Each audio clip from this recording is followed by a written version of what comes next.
A few years ago, I decided I wanted to build a house out of hempcrete because it's fireproof, non-toxic, energy efficient, and it just seemed like a lot of fun.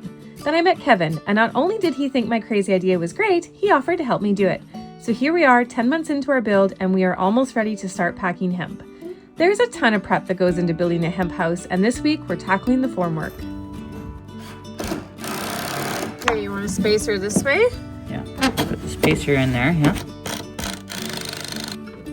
Okay, so the idea is just back these off just a little bit and take the spacer out. First form up for exterior. Maybe not looking perfect yet, but it will. And then we add a form on the inside. We pack the rest with hemp. Just keep moving the forms up. We have these little wood blockers, wood spacers, to make sure our wall is the right size.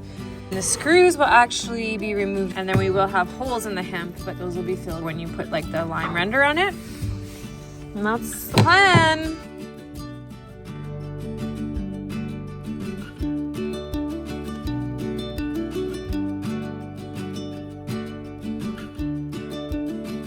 My hempcrete walls will be a solid 12-inch thick wall. And in order to build a solid 12-inch thick wall, we first need to install some of the formwork to make sure that we have nice straight walls. So we have to put exterior forms and interior forms up, pack the hemp inside those forms, and then those forms get stripped off. Then I will have a solid 12-inch thick hempcrete wall with an R value of about 26 to 30, depending on how tightly we pack it. And then each side of those walls will get a lime plaster on it.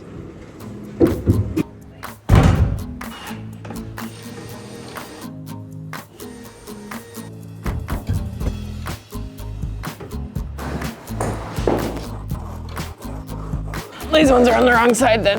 Like 54s? Those two? I don't think so. I know, I'll have to get some like nice overalls for the hemp part. Building a house is a messy job. Yeah. Do you have like just a tiny little square of a piece of a form or piece of plywood that I can just screw in there? Which size? Like tinier, like Smaller than this one? yeah, like a tiny piece from there, something like it only has to be like a few inches. Where is it going? Show me. Right here. Oh, okay.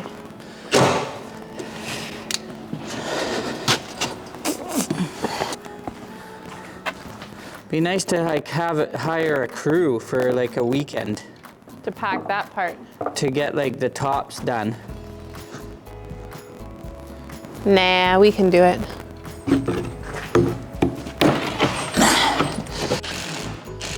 Wow, this thing is super warped here.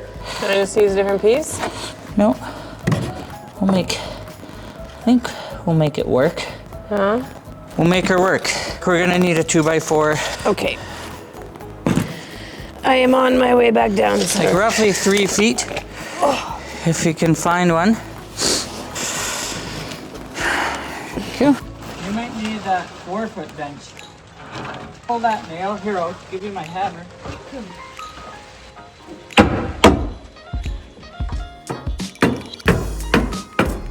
One wall done. I'll get you to be my eyes. Hey. And go out. We went and picked up like 8 lumber tarps from Windsor today. Just to try to cover things up and keep some heat in for when we start doing the hemp. And I didn't want to buy tarps because I figured the wind's just gonna rip these all anyways. So free lumber tarps are the way to go. Bottom looks pretty level.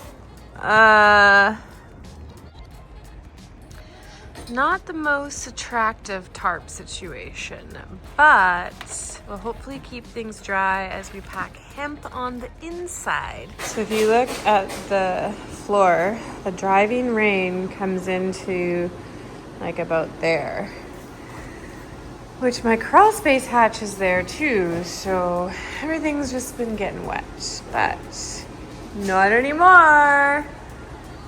Tarps and poly. It is a lot darker in here though, so I need to buy some lights, I think. All of the electrical wires in a hempcrete wall need to be encased in a plastic conduit to protect them from being corroded from the lime. The metal boxes seem to be okay though, which is kind of funny because my engineer made us spray every single bit of metal with a galvanized paint, but maybe it's because this is galvanized metal. I don't know. Anyways, yeah, neat things that need to happen for hemp. Now the last thing we had to do is to start unpacking some of the hemp bales. I bought these hemp bales way back in March of last year. I had to store them all winter long through rainy season, and I'm a little worried that they're going to be full of mice or that they have gotten wet and are moldy. So it's time to unpack these and see how they stored over winter. Maybe a quarter of the bag that's wasted. Right?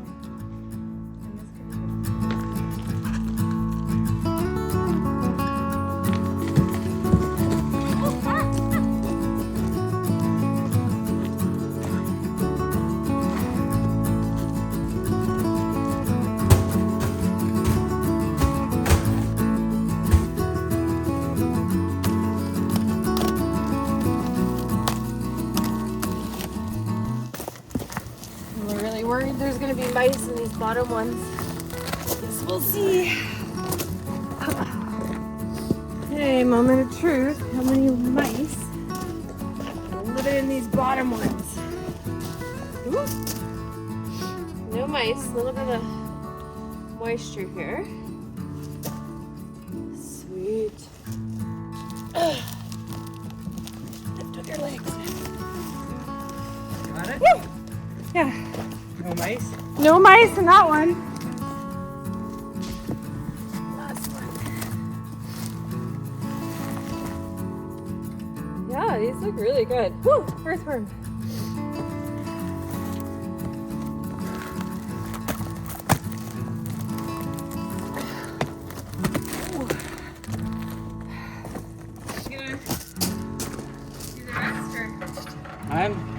I think you should do it all, baby. Do it all? Okay. Let's do it all. No. Oh, I'm already out of breath. You're dinking around here.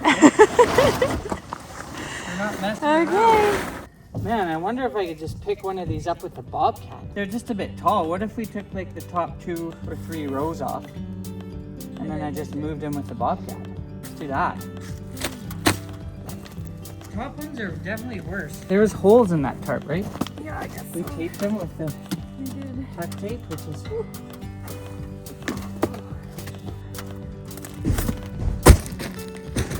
Oh my. Yeah, so tomorrow I'll dig through these and just separate the good from the bad. Is that 4 bales now? That one's bad too? Yeah, these ones. Oh no, what if it's gonna be like that in all of them? Like this too looks like... Oh man. Yeah, it's bad. So it's only like a little bit of each bale. Yeah. Okay, we're gonna move that pallet now with the bobcat? Yeah. Okay. So these ones got wet, which was my biggest fear. I figured we could handle mice because they don't actually eat it, they just nest in it. But the mold makes it not usable. But some that are just wet seem to be okay. It's more these one, they got really black. Like this one here. To me, that's mold, right? Kevin just fired up the bobcat because we're gonna move the last 2 pallets, and then that's 3 pallets of hemp. Then I still have I don't know, 8 more over there. Is it gonna make the cut? Did we get it in far enough? Easy. Oh yeah. King of beauty. Okay, so all of the really wet bags of hemp that had like corners or sections wet, we moved into the garage. And my plan is to just open up, get some airflow and dry out the hemp. But there are spots that have like black spots on them that are obviously moldy. So I'm digging those spots out in hopes that the rest of the hemp will dry out and will not be moldy. But then I've now dug into my 4th bag, and by the 3rd bag, I realized that some of these black spots on them are because they are full of worm castings. My red wigglers have infiltrated my hemp bales. I don't know why they're in here. I do vermicomposting, and I have red wigglers everywhere in my garden. They have somehow managed their way into the hemp bales and are living in the hemp bales. And I don't know what they're eating in here. Like, this would just be bedding for them, but I guess, I don't know what their carbon source is. I mean, not their carbon, this would be their carbon source. I don't know what their nitrogen source is. But I'm gonna show you because this is just blowing my mind right now. Hey, so I started digging in this black spot here, and then as soon as I dig into this spot, there's a red wiggler worm. So whether or not this is mold or the worm castings from these worms, it's so bizarre. I was not expecting to find worms inside. I was thinking it was gonna be full of mice. But then again, I guess if the bales are getting wet, then they're not gonna attract the mice, they're gonna attract the worms. But yeah, so anything that's like super black, I'm just throwing away. Like you can see that part there I'll take out, that stuff will dry, and hopefully we can salvage most of it. Okay, I just dug a little deeper, worm, more worms. Look at all these worms hanging out in the hemp, eating away. So the plan for these 2x2s, see how we got our 2x2s here, and then all the way up here. To the ceiling, and then also all the way up here to the ceiling. Yeah. So basically, the plan is we can put these forms in like this, like that. See how we put these boxes on perfectly 3 1/4 inch out? Yep. So then we can screw these forms into this 2x2, and then on the top here we'll use the long screws with a spacer. Yeah. But what this will do is this will make sure that the bottom here, so when we do our baseboard and stuff like that, it'll ensure that this bottom here is perfectly straight. Then we're not using these we're not relying on the spacers.